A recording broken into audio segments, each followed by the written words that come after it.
Comment être soi? Comment se retrouver? Comment être pleinement en contact avec son être profond, qui nous sommes?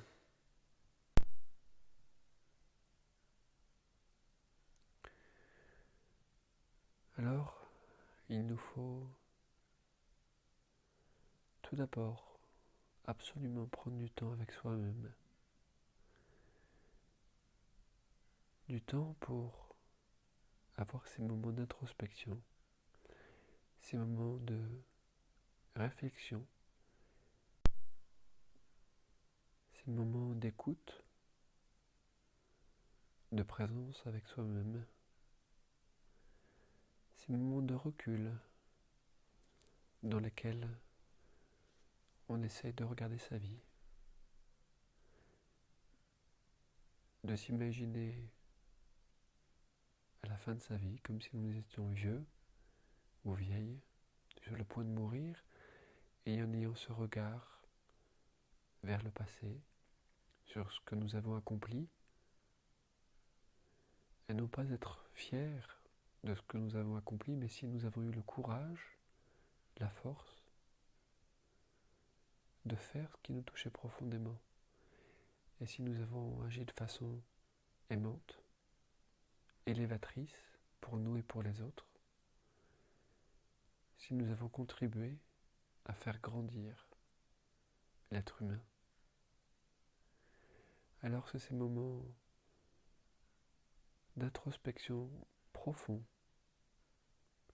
pour mieux se connaître,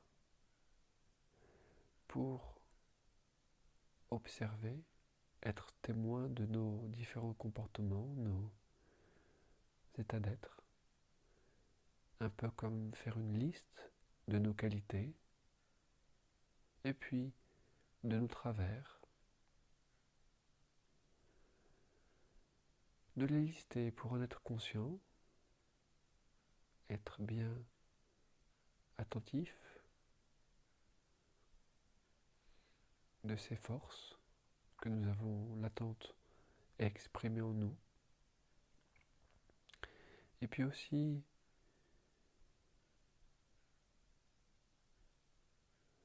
de nos aptitudes, de nos désirs, de ce qui nous touche profondément, ce qui nous rend joyeux, ce qui nous rend léger, ce qui nous élève, d'observer ce qui nous touche, comme je disais, pour voir quelle est notre couleur, notre teinte d'âme, pour connaître nos aspirations et vers quelle direction nous aimons aller. Alors ce bilan permet de mieux se connaître, d'être présent avec soi-même, et en étant attentif, confiant, en acceptant ses qualités, ce qui est difficile, reconnaître notre valeur, non pas avec l'ego, mais avec cette paix intérieure, cette acceptation, et reconnaître aussi les petites difficultés que l'on peut avoir, reconnaître nos schémas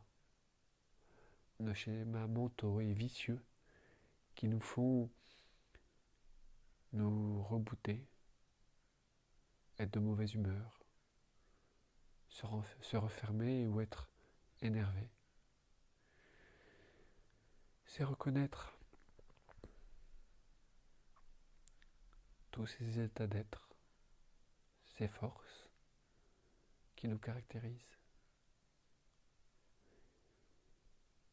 Et en ayant conscience de ses qualités, de ses forces, et aussi de ses aspirations profondes, c'est en être conscient de façon régulière, ce qui nous permettra d'établir une confiance en soi, une profonde confiance en soi, de qui je suis, de ce que j'aime, de ce qui m'élève, Et puis, dans un second temps, et en parallèle, c'est de travailler une disponibilité pour une plus grande conscience,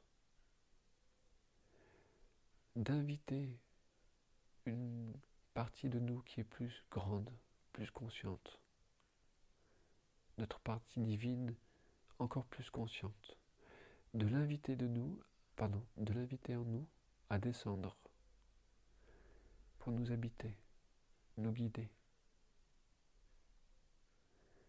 C'est se retrouver avec toutes les parties de notre être. Comme je disais en première partie, nos forces, nos qualités, nos faiblesses. Donc c'est toutes nos parties de notre être, droite, gauche, haut, bas. C'est toutes ces facettes de nous-mêmes. Mais c'est aussi notre petit moi, notre grand moi. Notre partie inconsciente et consciente. Notre petit être et notre grand être.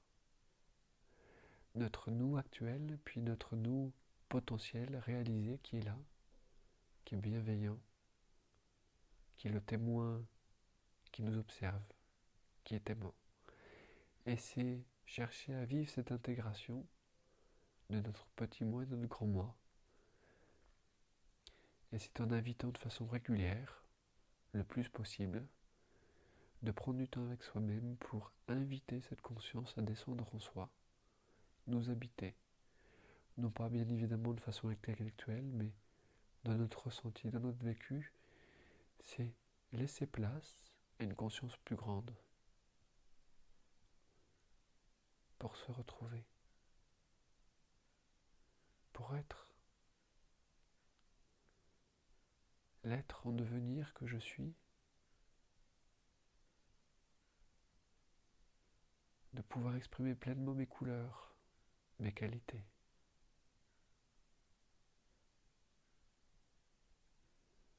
De pouvoir avoir force et confiance en moi et être disponible pour des états de conscience supérieurs.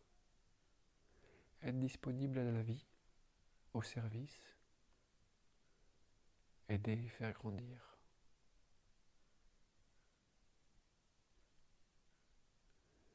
Alors,